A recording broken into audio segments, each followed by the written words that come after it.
Hello, everyone, and welcome to our deep dive session. Let's jump right in.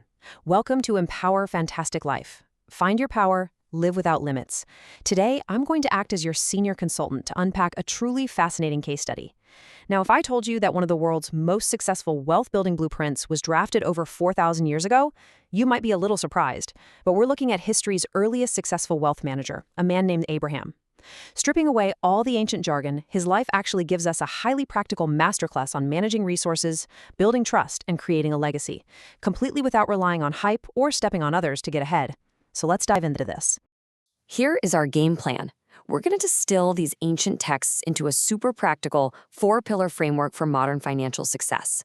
We'll cover mindset and order, boundaries and character, people and preparation, and finally, lasting legacy. This definitely isn't your standard get-rich-quick seminar. It's a structured approach to completely revamping how you handle money, relationships, and risk. All right, let's jump straight into Pillar 1, Mindset and Order. Before you can successfully build your bank account, you've absolutely got to rebuild your mental architecture. Our very first lesson from Abraham is all about leaving old mindsets behind. You know, he had to leave a very comfortable, familiar city just to start his wealth journey. And in our modern lives, we often have to leave our comfort zones too. Think about the everyday habit of doom spending. You know the drill, buying things impulsively just because your friends are doing it or purely out of the fear of missing out. Well, a true wealth mindset requires you to leave that comfortable but totally stagnant crowd. It's about calculated discipline. It's about delaying gratification. You simply cannot make decisions with a poverty mindset and expect a wealthy outcome. That brings us right to our second lesson, the precise order of money. Abraham always honored his highest values and his source before doing anything else with his increase. Translated to our everyday lives, it means you have to get your financial sequence right. Step 1, honor your core values. Step 2, save and invest. And Step 3, spend what remains. Just imagine getting your paycheck and immediately paying your absolute most important investor, your future self, before handing your hard-earned money over for impulse luxury purchases. If your money has no order, your life will constantly lack peace. Moving right along, let's get into Pillar 2, Boundaries and Character. True wealth isn't just about what you say yes to. It's heavily defined by what you have the discipline to say no to. Really remember this. Peace is more important than profit.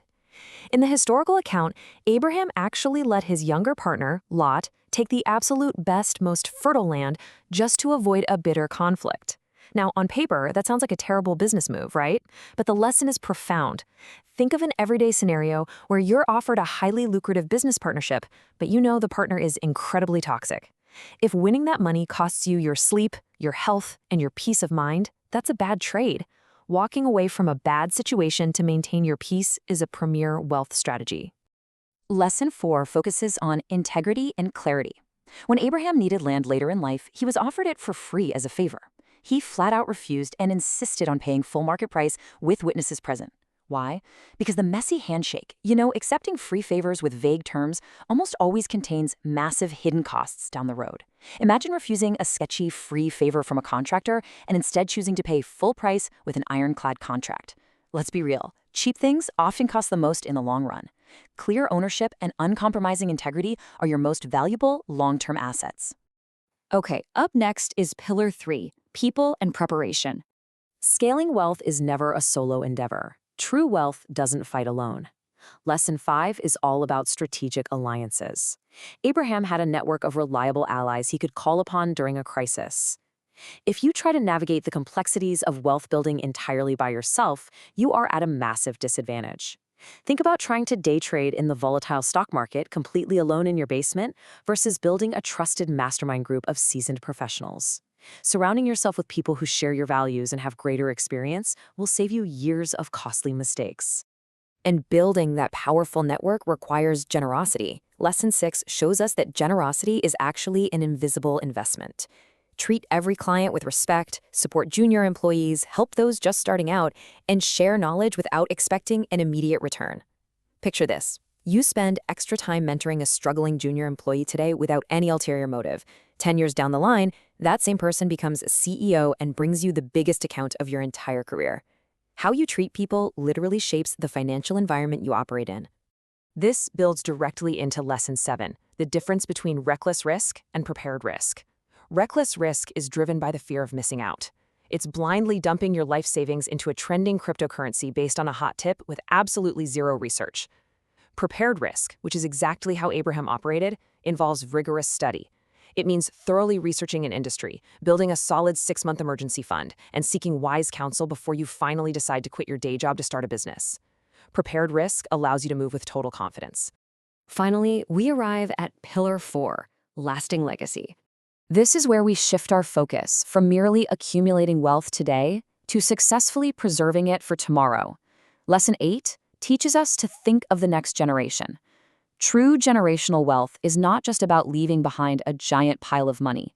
It involves financial assets, for sure, but also management skills, strong character, wisdom, and that vital ability to delay gratification.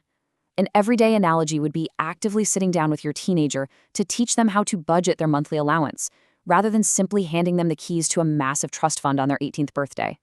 If you leave assets without the wisdom to manage them, the wealth will inevitably disappear. Which leads me to this critical question that I really want you to sit with today. Are you leaving your kids with just assets or the wisdom to manage them? Think deeply about the financial legacy you're building right now. Are you modeling impulse control, integrity, and generosity? Because true wealth isn't just a number in a bank account. It's a blueprint for living that impacts generations.